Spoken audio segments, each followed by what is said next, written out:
सबसे पहला क्वेश्चन है, निम्नलिखित में से कौन सा आंकड़ा विद्युत बल की रेखाओं के लिए सत्य है। तो आपको हम बता देना चाहते हैं कि विद्युत बल की रेखाओं के लिए हमेशा याद रखना है कि धनात्मक आवेश होता है तो विद्युत क्षेत्र की बल रेखा बाहर की ओर निकलती है, धनात्मक तो रेखा बाहर की ओर, और ऋणात्मक आवेश होगा तो विद्युत क्षेत्र की बल रेखा अंदर की ओर आती है। सो ऑप्शन ए में धनात्मक आवेश है और बाहर की ओर दर्शाया गया है, इट मीन्स ऑप्शन ए सही है। ऑप्शन बी में आवेश ऋणात्मक है और क्षेत्र रेखा अंदर की ओर आ रही है, इट मीन्स ये भी सही है।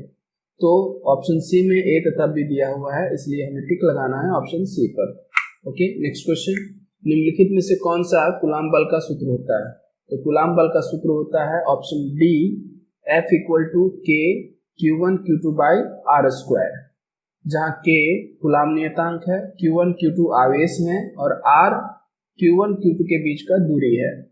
के कूलाम नियतांक है और इसका मान होता है, इसका वैल्यू होता है 9 गुना 10 के पावर 9 न्यूटन मीटर स्क्वायर प्रति कूलम स्क्वायर। याद रखना है के का मान होता है 9 गुना 10 के power 9। Okay, next question, epsilon not को मुक्त आकाश या निर्वात की विद्युतशीलता अथवा परावैद्युतांक कहते हैं। ओके, एप्सिलॉन नॉट को क्या कहा जाता है, तो निर्वात की विद्युतशीलता अथवा परावैद्युतांक कहते हैं।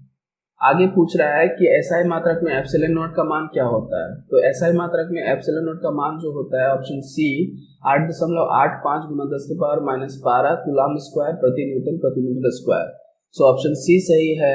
क्वेश्चन नंबर 3 का एसआई मात्रक में एप्सिलॉन नॉट का मान क्या होगा। एप्सिलॉन नॉट का मान होगा 8.85 गुना 10 के पावर -12 कूलाम स्क्वायर प्रति newton metre square. Okay, next question, चालक पदार्थ से बने असीमित आवेशित चादर की सतह के निकट स्थित किसी बिंदु पर विद्युत क्षेत्र का मान क्या होता है। तो आपको सबसे पहले एक बात बता दूं कि किसी भी आवेशित चादर होगा तो उसके पृष्ठ का आवेश घनत्व, सो आप नोट डाउन कर सकते हैं कि पृष्ठ का, चादर के पृष्ठ के आवेश घनत्व को हम सिग्मा से दर्शाते हैं। और एप्सिलॉन नॉट जो है, हमने पिछला क्वेश्चन में भी देखा था कि एप्सिलॉन नॉट को जो है वो किसको कहते हैं, निर्वात की विद्युतशीलता। तो आवेशित चालक के निकट किसी भी बिंदु पर विद्युत क्षेत्र का मान होगा sigma by 2 epsilon naught, sigma by 2 epsilon naught, option C. तो असीमित चादर के सतह के निकट स्थित किसी बिंदु पर विद्युतीय क्षेत्र का परिमाण होता है sigma by 2 epsilon naught. Okay, now next question, विद्युत फ्लक्स का व्यंजक। विद्युत फ्लक्स का व्यंजक होता है option A, phi equal to summation of E into del S.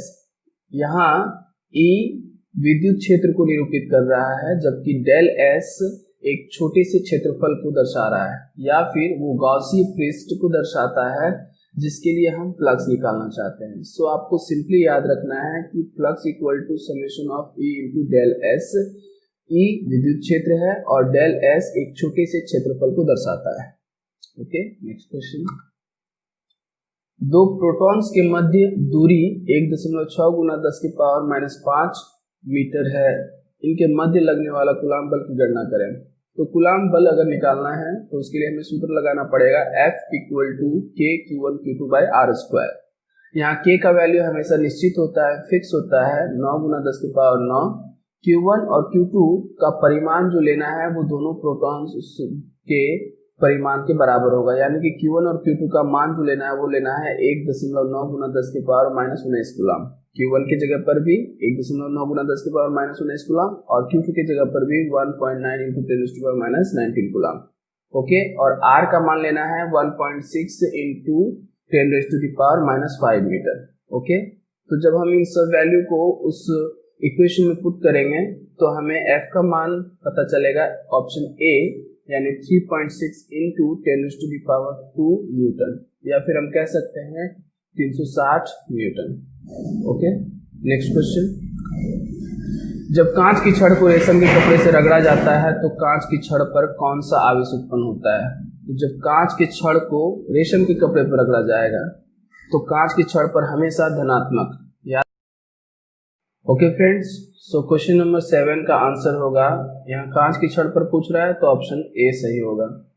Next question, question number 8, आवेश का विमेय सूत्र क्या होता है। तो आवेश का विमेय सूत्र होता है AT। ए का अर्थ है एम्पियर और टी का अर्थ है टाइम, क्योंकि हम जानते हैं कि आवेश Q इक्वल टू फॉर्मूला होता है I into T. Q equal to I into T. Q का हमें यानी कि आवेश का SI मात्रक या विमा चाहिए तो हमें उनके सूत्र में उसका विमा या मात्रक को बैठाना पड़ेगा। ओके, सो A एम्पियर और T समय को दर्शा रहा है। नेक्स्ट क्वेश्चन, आवेश का SI मात्रक। आवेश का SI मात्रक होता है कूलम्ब। ओके, पहला क्वेश्चन है, एक समान आवेशित पतले गोलीय खोल के कारण उसके भीतर स्थित सभी बिंदुओं पर विद्युत क्षेत्र का मान क्या होता है। तो जब गोला खोखला होगा तो खोखले गोले के अंदर विद्युत क्षेत्र का मान 0 होता है, विद्युत क्षेत्र का मान भी 0 होता है और फ्लक्स का मान भी 0 होता है। ये दोनों पॉइंट आपको याद रखना है। ओके, सो ऑप्शन बी सही है। नेक्स्ट क्वेश्चन, एक समान आवेशित पतले गोलीय खोल के कारण उसके बाहर स्थित सभी बिंदुओं पर विद्युत क्षेत्र क्या होगा। तो फ्रेंड्स, अंदर में तो 0 होता है और बाहर में होता है, आप यहाँ चित्र में ध्यान से देख सकते हैं, इस गोले के अंदर में दिखाया गया है E बराबर 0 और बाहर में दिखाया गया है E बराबर 1/4πε0 into Q by are square. Okay, ये दोनों में सिर्फ डिफरेंस है, ये कैपिटल R है और ये स्मॉल r है। ये कैपिटल R इसके त्रिज्या पर का विद्युत क्षेत्र दिखा रहा है और अगर इसके बाहर किसी बिंदु पर लेते हैं तो यहाँ से केंद्र से जितना दूरी पर होगा उसको हम बोलेंगे R और उस स्थान का, उस बिंदु का विद्युत क्षेत्र का मान होगा 1/4πε0 into Q by small r square. दोनों का एक्सप्रेशन सेम है दोस्तों, सिर्फ चेंजेस क्या है, केंद्र से दूरी। Okay, so answer should be option B, E बराबर Q by 4πε0 into r square. Okay, next question, अनंत लंबाई के एक समान आवेशित सीधे तार का रैखिक आवेश घनत्व क्या होता है। तो हम लोग पहले देख लेते हैं कि अनंत लंबाई का तार जो आवेशित है वो कैसा होगा। ये है आवेशित तार, इस पर आवेश वितरण किए गए हैं जिसका रैखिक आवेश घनत्व को हम सूचित करते हैं लैम्डा से। अगर इस पर जो आवेश जमा है उसका परिमाण अगर Q है और इसकी लंबाई L तो उसका रैखिक आवेश घनत्व होगा Q by L, option C. Okay, next question, flux phi के अदिश रूप का व्यंजक होता है। इसके पहले वाले हमने सीरीज में डिस्कस किया था कि flux equal to E into del S, तो वहां जो E डॉट डेल एस था वो सदिश रूप था, लेकिन जब अदिश रूप में पूछा जाएगा तो आपका आंसर होना चाहिए E S cos theta. E है आपका विद्युत क्षेत्र का मान, S है उस पृष्ठ का क्षेत्रफल और cos थीटा है कि उस पृष्ठ, ये पृष्ठ और ये E के बीच का कोण। ओके, E S के बीच का कोण कहलाता है थीटा। तो कुल मिलाकर फ्लक्स का फॉर्मूला हुआ अदिश रूप में E S cos theta. Next question, किसी बंद सतह के लिए फ्लक्स होता है। तो फ्रेंड्स, बंद सतह के लिए गाउस का नियम अप्लाई होता है। ओके, और गाउस का नियम किसी भी आकृति का बंद सतह के लिए लागू हो जाता है, वो गोला हो या बेलनाकार हो या घनाकार हो या घनाभ के आकार हो, किसी तरह का आकृति होगा, सभी के लिए एक ही फ्लक्स का फॉर्मूला लागू होता है और वो है Q by epsilon naught. Okay, यहाँ पर ये गोला दर्शाया गया है जिसके अंदर में ये आवेश प्लस Q जो दिखाया गया वो कहीं भी इसके अंदर उपस्थित हो सकता है। ओके, सभी के लिए मान होगा Q बाई एप्सिलॉन नॉट।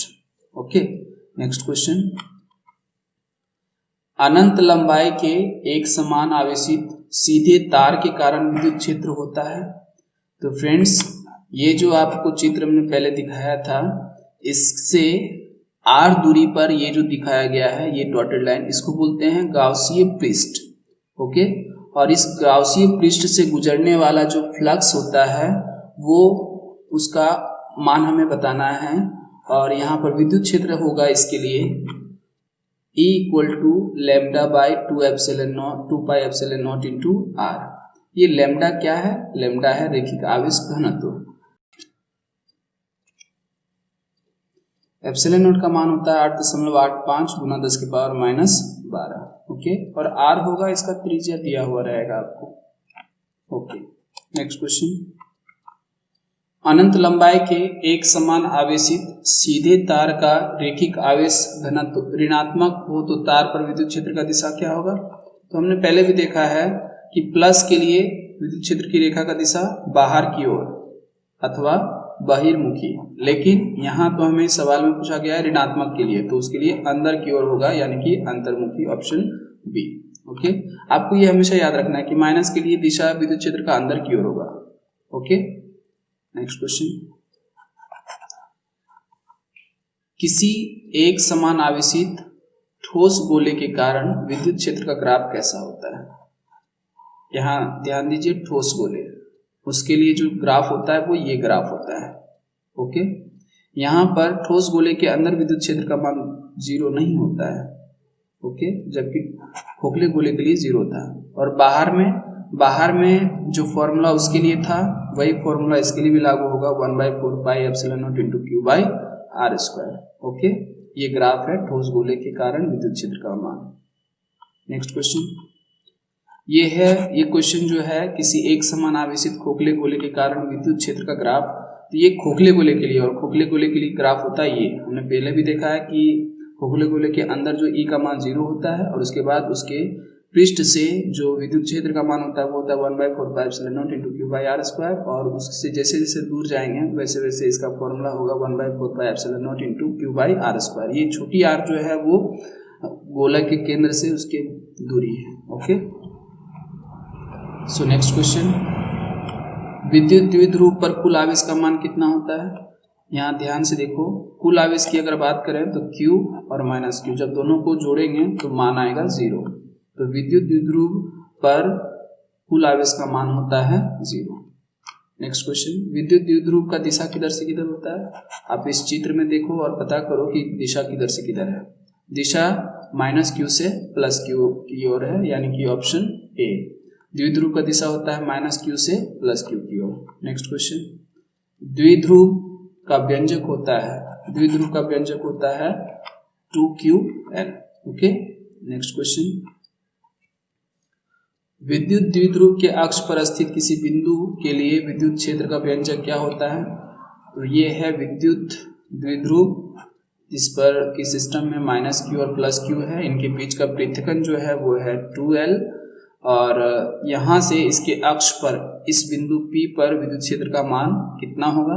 तो वो होगा E बराबर 1/4 pi epsilon naught into 2P by RQ।